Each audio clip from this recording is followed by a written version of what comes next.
Ну хорошо, хорошо, я поменяю вопрос. Давай. Итак, другой вопрос.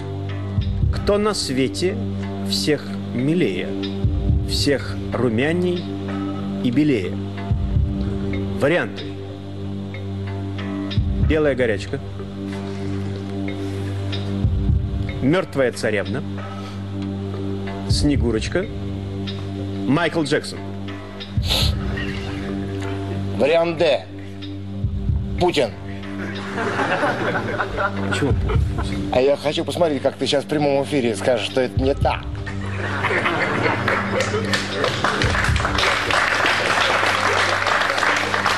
Ну давай, давай. Правильный ответ.